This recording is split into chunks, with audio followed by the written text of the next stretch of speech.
En la primavera del 2009, el profesor John King de la Universidad de Westminster publicó un libro de 900 páginas titulado The Life and Death of Democracy, la vida y la muerte de la democracia. El libro tuvo una acogida excelente por parte de los medios británicos, desde el Financial Times hasta The Guardian. El profesor King afirma en su libro que la democracia representativa no ha nacido aquí en Inglaterra, sino en España, en la ciudad de León, en las Cortes Leonesas de 1188. Nosotros hemos querido venir aquí a oírlo de su propia voz. In the history of democracy, the birth of Parliament was an event without precedent. A new kind of institution for handling power non-violently through representation. But where was it born? According to most observers, it was in England. Big Ben is its symbol. That it was a gift, an incomparable gift of the English to world civilization. In fact, the historical evidence is against that view, because it turns out that the first parliament, a Cortes, happened in the spring of 1188 in the walled town of León in northern Spain, when King Alfonso IX drew together representatives of 3 estates to gather as the first ever parliament in the world. El Reino de León tuvo el don institucional, la costumbre ancestral y la normativa romano-visigoda fueron creando un conjunto legislativo que alumbraba maneras democráticas. Sorprende saber que la inmensa mayoría de los fueros vascos son de inspiración leonesa a través del fuero de Logroño, que vuelca literalmente los enunciados del fuero de León de 1017.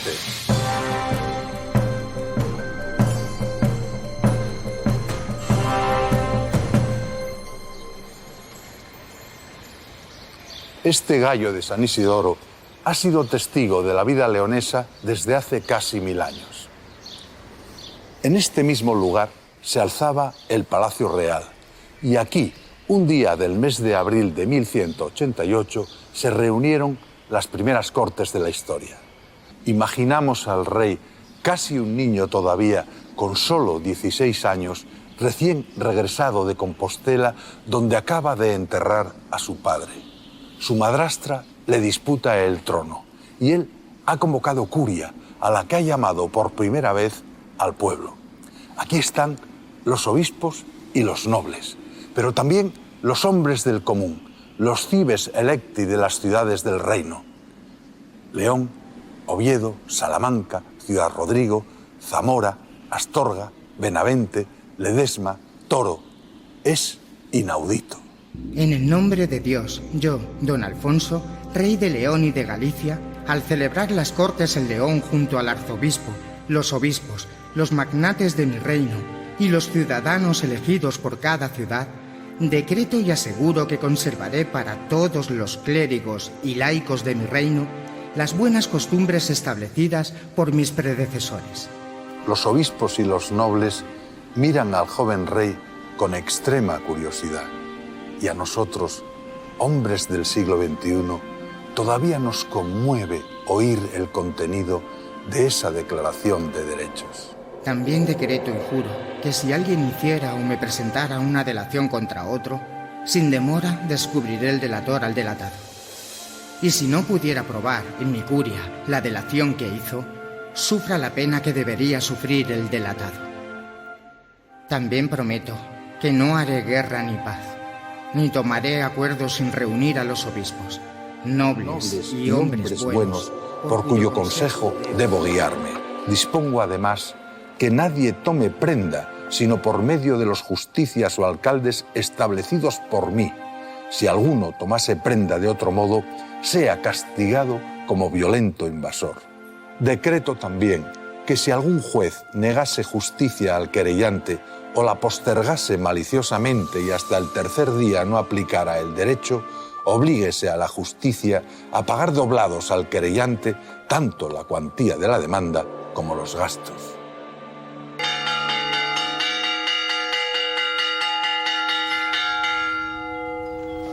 La experiencia leonesa enseña que en el devenir de la historia no suele haber frutos espontáneos.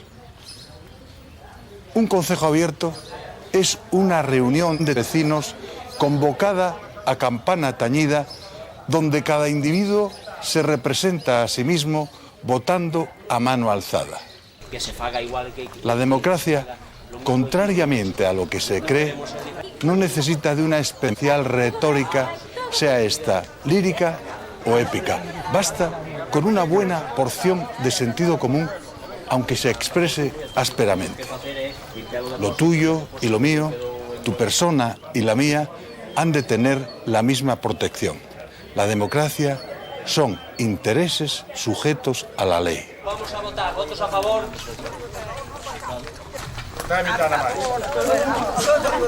¿Votos en contra?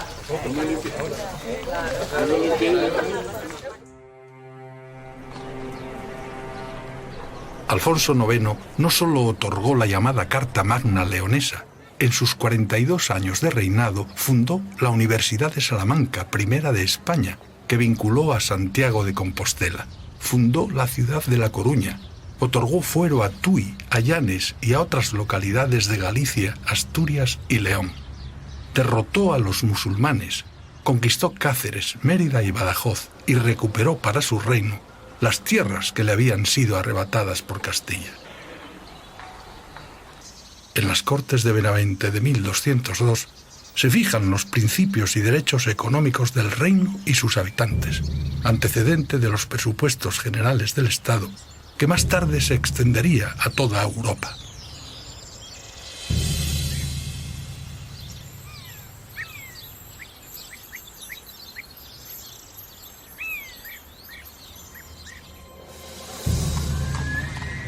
El joven Alfonso tuvo que vencer muchos obstáculos para reinar. Su madrastra, Urraca Lope de Haro, hija del señor de Vizcaya, con intención de arrebatarle la corona para su propio hijo, llegó a enemistarle con su padre, Fernando II. De niño sufrió una sospechosa enfermedad que le dejó temporalmente ciego, y cuando peor lo tenía, huyendo hacia Portugal de las intrigas de su madrastra, supo de la muerte súbita de su padre en Benavente.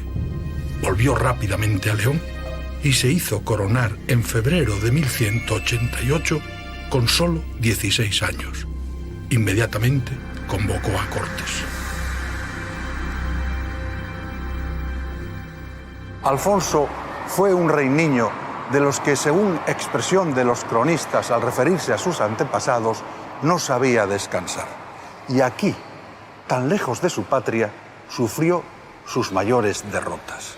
4 papas, contemporáneos de sus 42 años de reinado, que llevaban curiosamente el ordinal III, Clemente III, Celestino III, Inocencio III y Honorio III, pusieron en graves dificultades su reinado.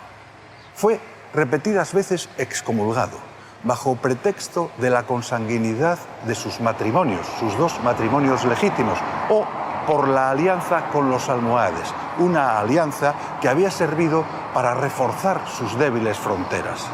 La excomunión, acompañada del entredicho del reino, era un modo eficacísimo de hacer política.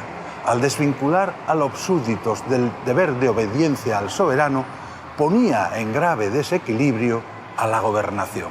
Pero no fue desde el Vaticano, sino aquí, desde este Palacio de Letrán, donde se emitieron los edictos de excomunión contra el rey leonés. Letrán era, durante el siglo XII, la residencia oficial de los papas, un palacio que mandó edificar Constantino en el siglo IV, que ha sufrido desde entonces varias reconstrucciones. Forzado así a separarse de su esposa Teresa de Portugal, de la que tenía 3 hijos, perdió las alianzas con el reino vecino y quedó más expuesto a la agresión de sus rivales. Obligado, pues, a una alianza con Castilla, tomó por esposa a doña Berenguela, la hija del rey castellano. Pero cuando ésta le hubo dado ya 5 hijos, otra pena de excomunión para él y de entredicho para el reino le fuerzan a renunciar una vez más a su matrimonio.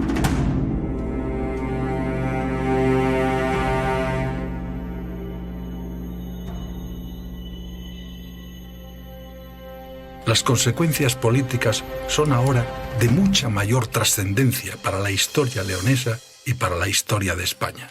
Alfonso podía heredar la corona de Castilla como consorte de Berenguela o como nieto de Alfonso VII.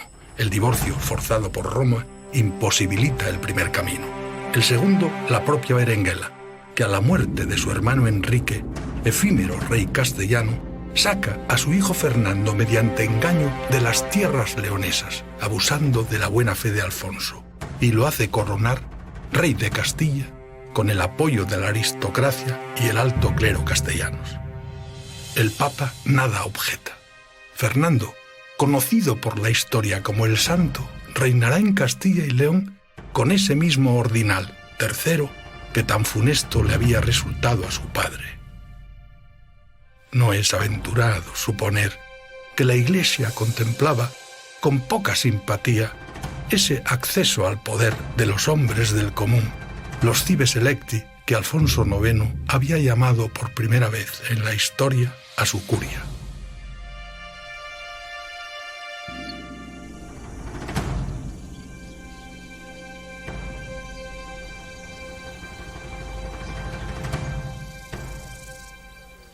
Sin raíces, el árbol no sería posible.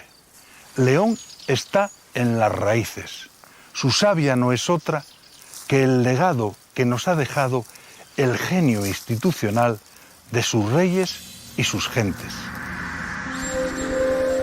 En el Reino de León nació la primera universidad de España. Se escribió el primer texto romance peninsular, La Noticia de Quesos, guardado en el archivo de la Catedral Leonesa. Nacieron los fueros y las cortes. Se escribieron las primeras crónicas de España. Se confeccionaron los beatos, disputados por los más importantes museos internacionales, como esta Biblia mozárabe que se conserva todavía en la Catedral de León, inspiradora en pleno siglo XX del Guernica de Picasso, la más famosa pintura del mundo.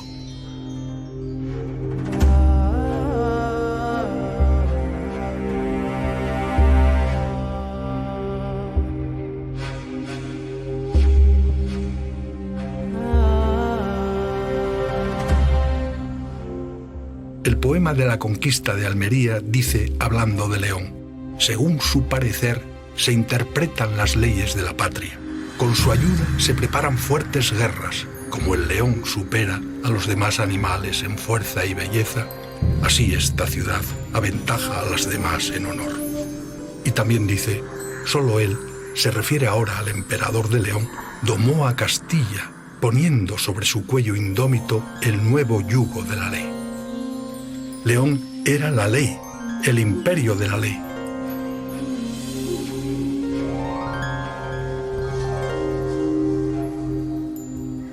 El reino de León, el reino asturleonés, tuvo más de 500 años de vida independiente como Estado, 200 de ellos en Asturias, más de 300 en León.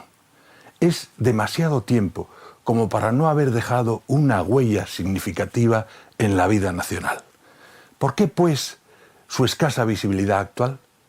La Enciclopedia Británica puede ayudarnos a entender, al menos en parte, este misterio.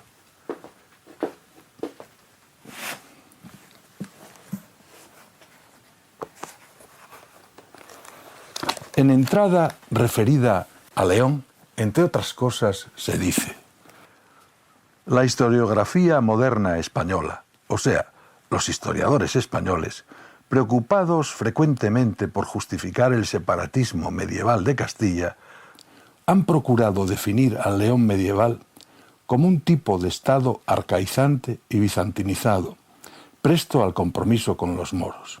La evidencia de esto está lejos de ser convincente. León llevó con éxito la lucha contra el califato y parece ser el primer reino peninsular que desarrolló instituciones populares parlamentarias. Así dice la Enciclopedia Británica.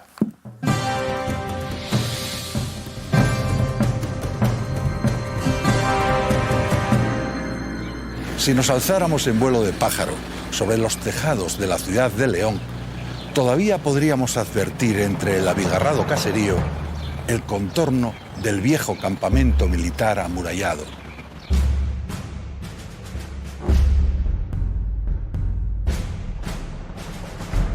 La Legio VII, de la que según se dice toma la ciudad el nombre, establece su asiento permanente en la suave colina que trazan el Bernesga y el Torío al juntarse.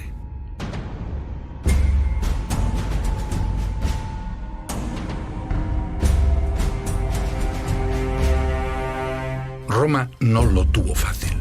El historiador romano cuenta que astures y cántabros tan seguros estaban de sí mismos que afirmaban que antes llegarían a sus montañas las aguas del océano que las armas de Roma.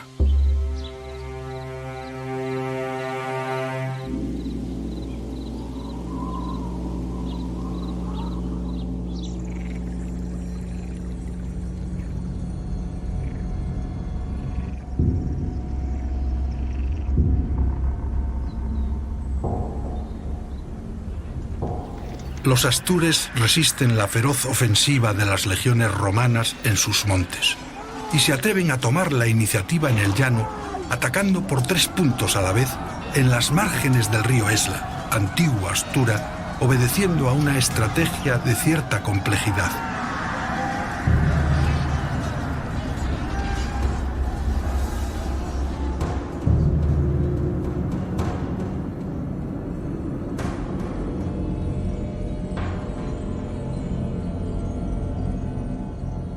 Pero los astures pierden.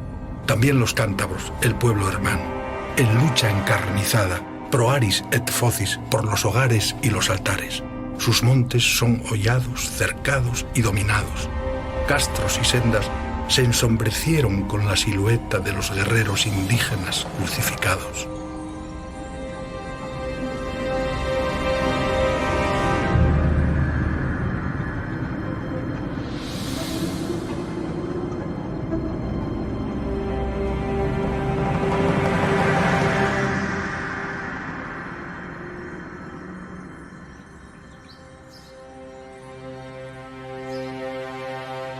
Roma, tras la conquista de las tierras leonesas, asentamiento principal de los pueblos astures, seguida casi inmediatamente de la derrota cántabra, pudo cerrar, tras 10 años de cruenta guerra, las puertas del templo de Jano, abiertas en señal de compromiso bélico grave, completando así la ocupación de la península ibérica en el año 19 a.C.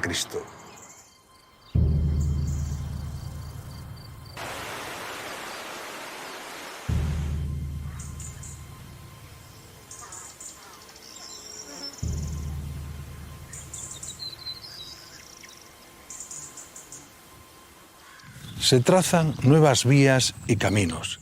Se horadan las montañas que se vacían de oro. Aquí, en las médulas, ha quedado la huella planetaria de esta agresión. El historiador romano Plinio da cuenta de una fertilidad no conocida en ninguna otra parte de la Tierra, capaz de producir más de 20.000 libras de oro al año.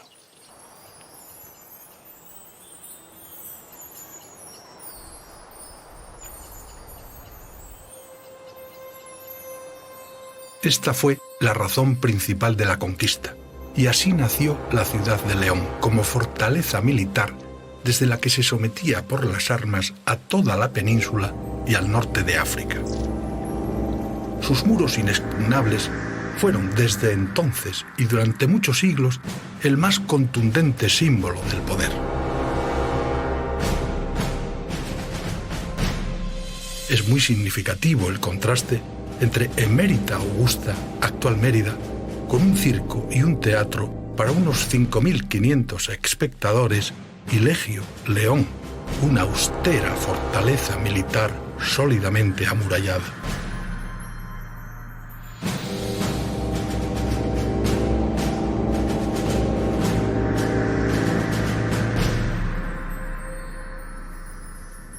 Fragmentado el territorio leonés por ríos y montañas, un vigoroso sustrato cultural lo unifica, la predominante raíz astur.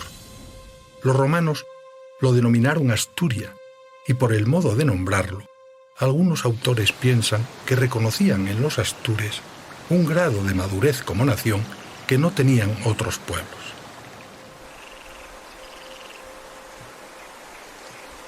Su río madre, el Astura, actual Esla, vertebraba el núcleo principal de sus tierras, que originalmente llegaban del Cantábrico al Duero, y que se superpone perfectamente sobre un modo determinado de hablar el romance, el leonés, asturiano, asturleonés o bable, que todas estas denominaciones recibe.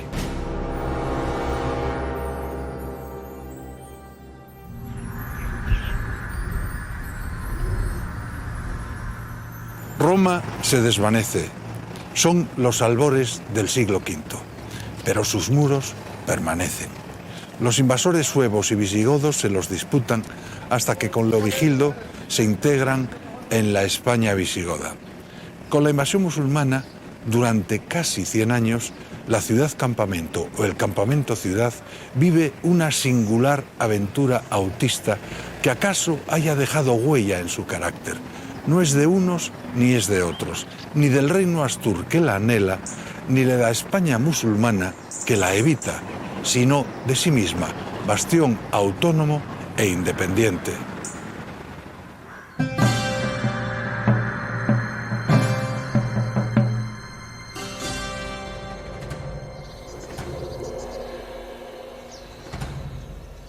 Es incierto el momento en que Legio entra a formar parte del reino fundado por los astures en los picos de Europa.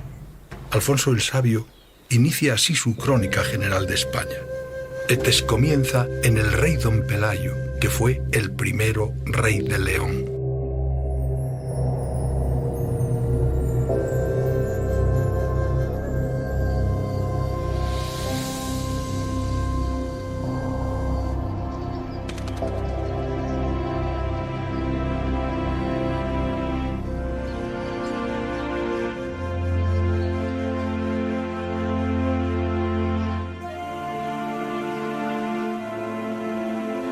Dicen los cronicones que un Alfonso, el primero, de sobrenombre el Católico, conquista León en el 750, pero que no la puebla.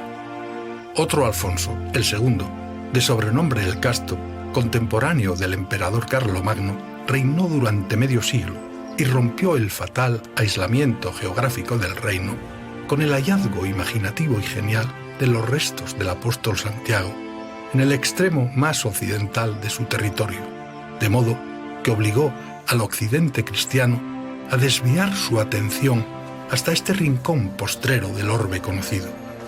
Europa entra así de modo permanente en el reino.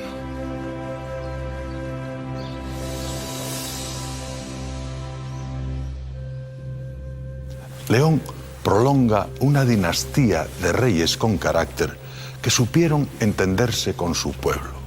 Reyes, muchos de ellos niños, que accedían al trono de modo harto azaroso y desplegaban una gran actividad o morían en el empeño. Alfonso III, de sobrenombre el Magno, otorga la capitalidad a León allá por el año 910. Le sucede su hijo García I, a este Ordoño II, que la consolida como capital del reino astur. Ordoño cede su palacio para la construcción de una catedral.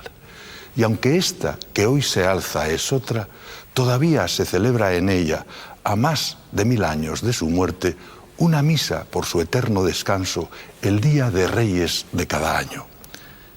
No es fácil encontrar en toda Europa continuidad semejante.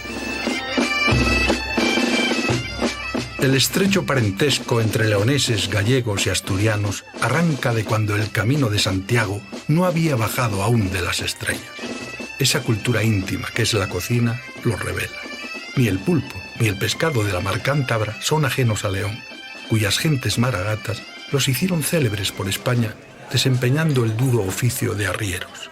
La cecina y el botillo tienen solera precristiana.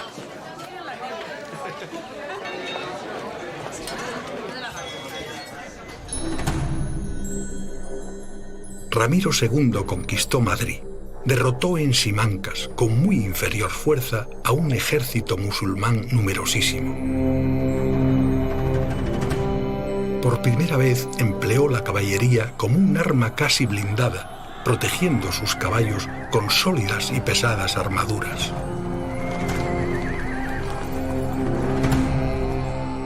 Según las crónicas, el califa Abderramán escapó de la batalla semivivo y tan precipitadamente huyó que abandonó su cota de malla tejida con hilos de oro y un ejemplar del Corán traído de Oriente con sus preciosas guardas y su exquisita encuadernación.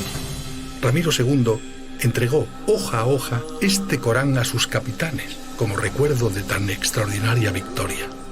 El califa, abrumado por la pérdida del libro sagrado, pagó una fortuna a todos y cada uno de los capitanes cristianos hasta que logró reunir todas sus páginas de nuevo.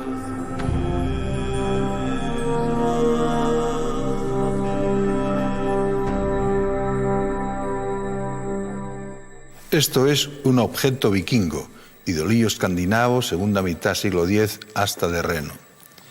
En la lucha contra enemigos cercanos y lejanos, el Reino de León también rechazó los asaltos de las bandas piratas vikingas, gentes dominadas por la codicia más desaforada y una insaciable sed de sangre. Ramiro III, otro rey niño, los derrotó tras un año de devastadoras correrías por Galicia. El conde Guillermo Sánchez, a golpe de espada, los arrojó al mar, matando antes a su caudillo Gunther o Gunderedo e incendiando gran número de sus embarcaciones.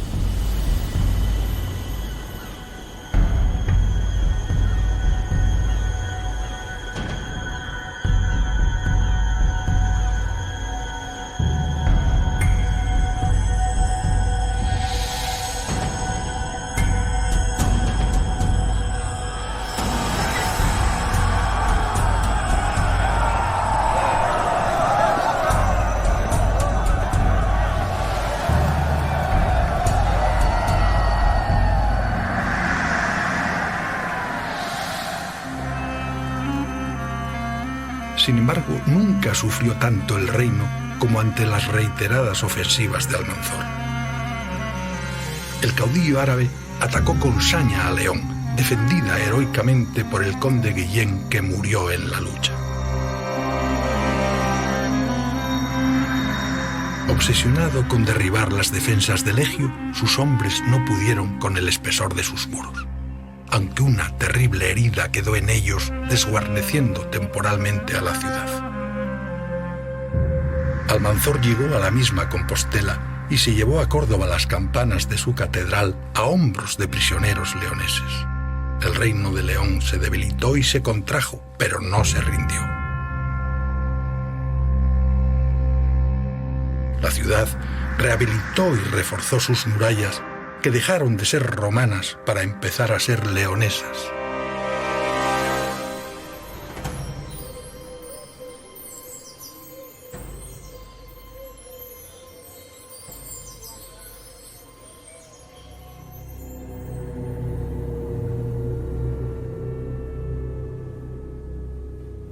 En el Reino de León creció durante casi 2 siglos, el 9 y el 10, una arquitectura mal llamada mozárabe, que es esencialmente leonesa, arte de la repoblación también se la llama hoy, y que, al decir del maestro Gómez Moreno, constituye el patrimonio más singular de la arquitectura española.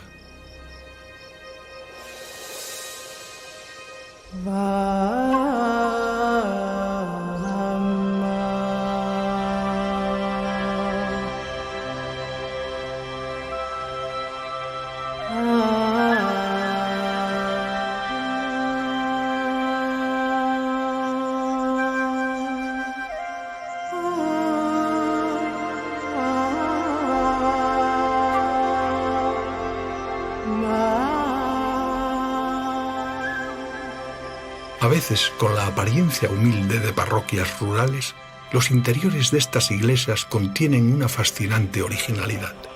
Y sorprende, y hasta admira, que a estas regiones del norte, carentes de huellas mahometanas directas, haya llegado como por milagro un polen genial, alimentado en la revolución artística que supuso la enorme empresa de Medina Zahara, por entonces en construcción, en la lejana y magnificente Córdoba de los califas.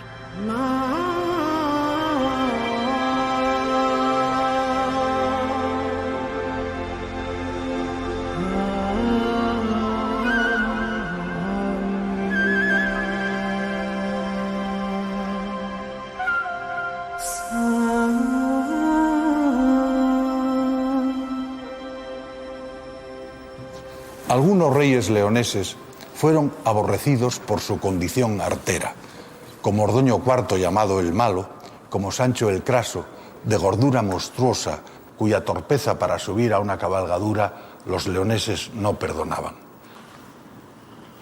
La mayoría, por el contrario, fueron queridos y admirados, como Ordoño II, Ramiro II, Alfonso V, el de los buenos fueros, reyes que en el decir del cronista no sabían descansar, reyes que juraron respeto a las costumbres de los leoneses. Alfonso V subió al trono con 5 años.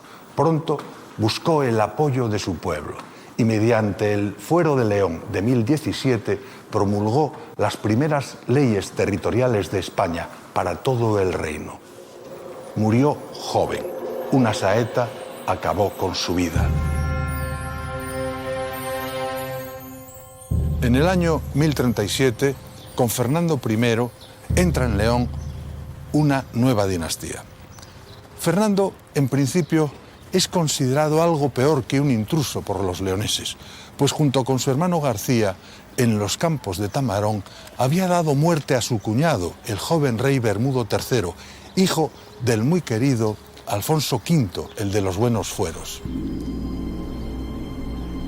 Fernando I mandó erigir a instancias de su esposa leonesa la Basílica de San Isidoro sobre la vieja iglesia de San Juan. Es imposible entender el románico español sin acudir a la colegiata. Fernando trajo a León con gran solemnidad las reliquias de Isidoro de Sevilla, un símbolo cultural. Isidoro representaba el conocimiento de la antigüedad, lo que evidenciaba el anhelo ilustrado de un reino, el más periférico y aislado de Europa. Fernando I se intituló siempre Rey de León, pero a su muerte, en contra de la costumbre leonesa, dividió el reino entre sus hijos. Al mayor, Sancho, dio el condado de Castilla, y ahí, en ese testamento, nace Castilla como reino.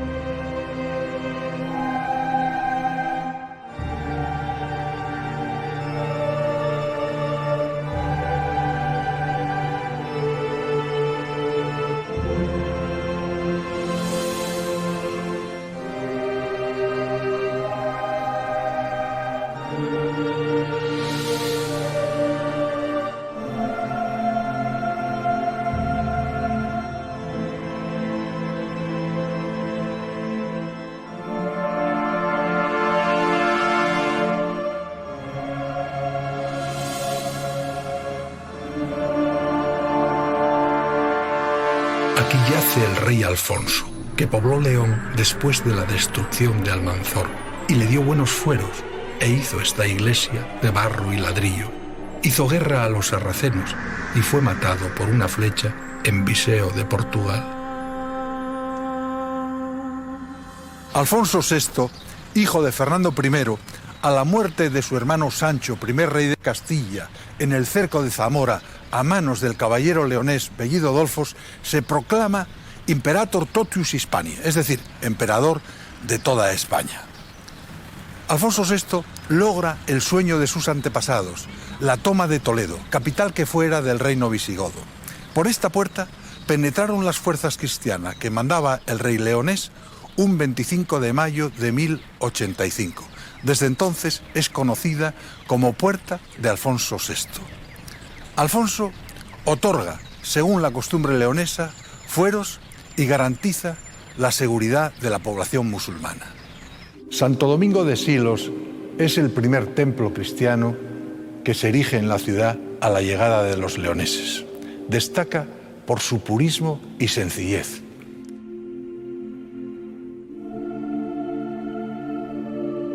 En su sala capitular aún se conservan las yeserías, los azulejos de arista o la techumbre de madera, decorada con bellas estrellas octogonales al más puro estilo mudéjar.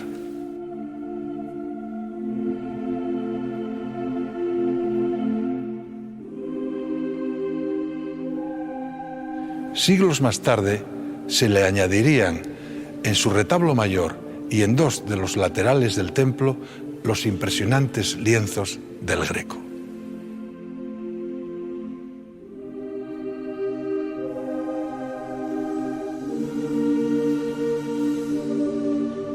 Sin embargo, Alfonso VI nunca se desvinculó de las tierras leonesas y dispuso ser llevado a Sahagún para su eterno descanso.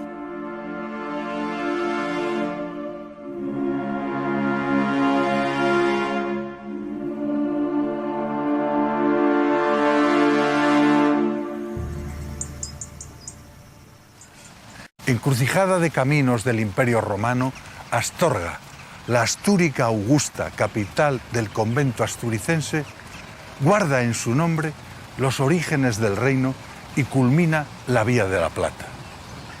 Desde los mismos comienzos del reino leonés, dos corrientes ideológicas lo animan: la indígena, fraguada en la costumbre, y la que viene del poder. La armonía entre ambas engendra un fruto precioso, la democratización. El reino se prefigura como un estado de derecho prematuro. Corona, iglesia, aristocracia se amparan en la recuperación del reino visigodo para la empresa de la reconquista, pero necesitan contar con el pueblo. Y al pueblo prometen una parte del botín. Así se cuenta en el poema de la conquista de Almería del siglo XII. Además de recompensa en esta vida y en la otra, prometen premios en plata y con la victoria les aseguran una vez más que serán dueños de todo el oro que posean los moros. Tan grande fue el clamor y el ardor religioso de los obispos, ya prometiendo, ya vociferando la causa, que apenas los niños de pecho podían ser retenidos por sus madres. Y hasta hace bien poco, todavía creían muchos lugareños que en cada castillo o en cada castro se escondía un tesoro de los moros.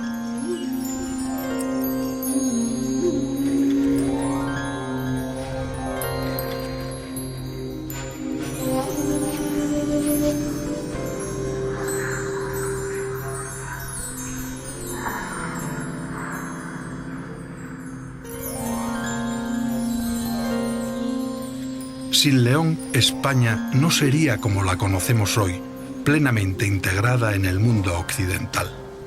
Con Alfonso VII, el reino llega al cénit de su poder.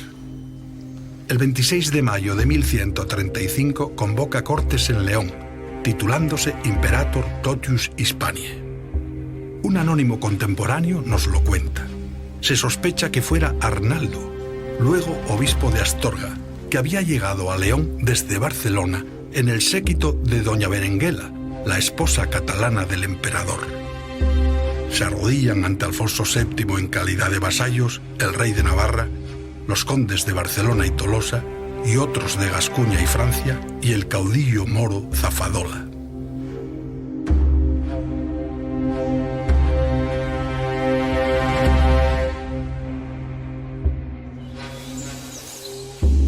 Alfonso VII se intituló siempre rey de León y de Toledo y emperador de España.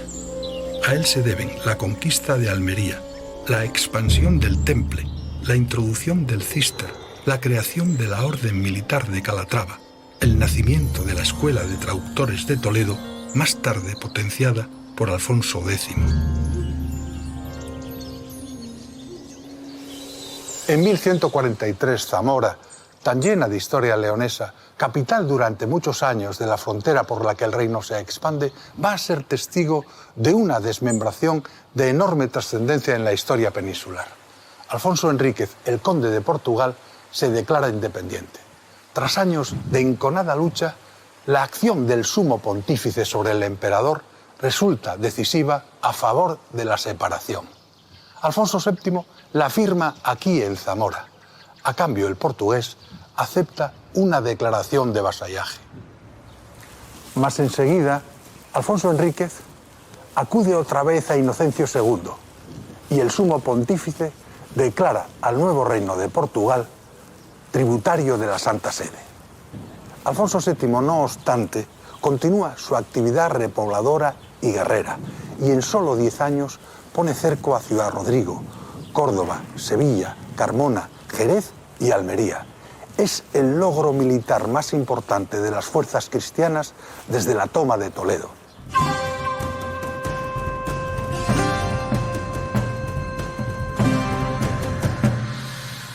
El protagonismo del pueblo es grande. Poco nos ha llegado de su vida bajo el cruel yugo romano, apenas el nombre de alguno de sus dioses en aras votivas. La romanización no deja aquí emperadores ni senadores, como en otras partes de España.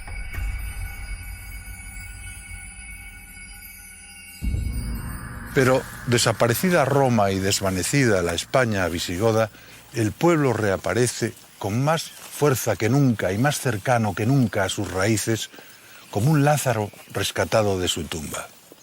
¿Y acaso porque su vivienda era redonda, pues la payoza circular es el elemento de habitación que conforma la vida indígena, hay una superior tendencia a la relación igualitaria, o sea, democratizadora?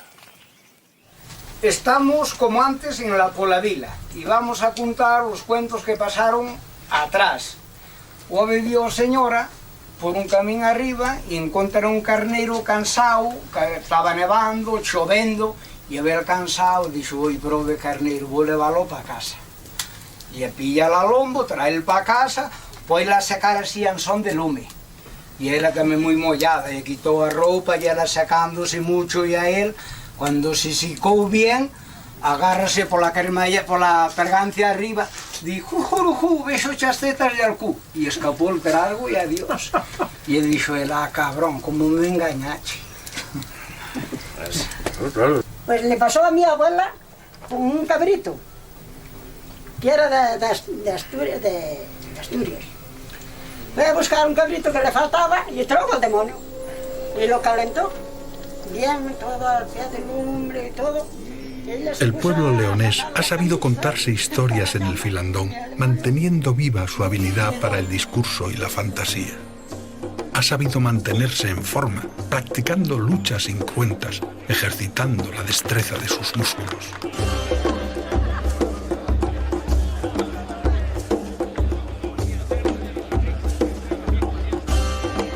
Ha sabido jugar y divertirse sin abuso de animales ni derramamiento de sangre.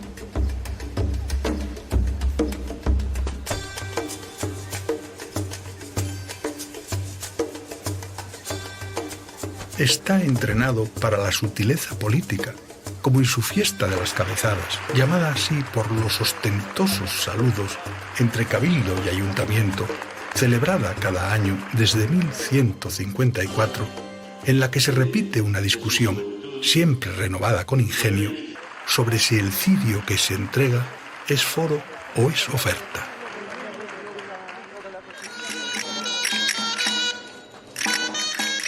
Las cantaderas alude al tributo que el reino en sus días más bajos pagó a los califas cordobeses, 100 doncellas traídas de todos los rincones del reino para los harenes musulmanes.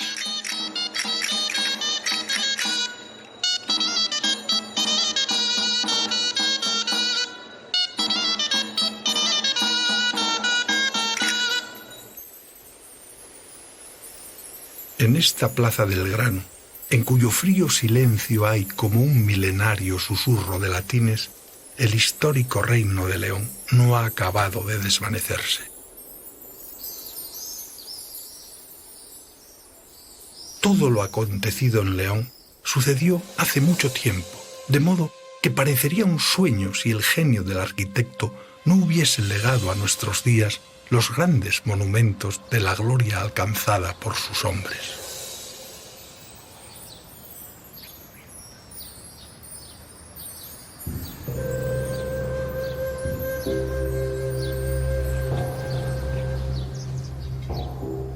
De los orígenes del reino quedan pocos restos y sus piedras nos hablan de una sociedad sencilla, sin grandes diferencias estamentales. Eso vendrá más tarde.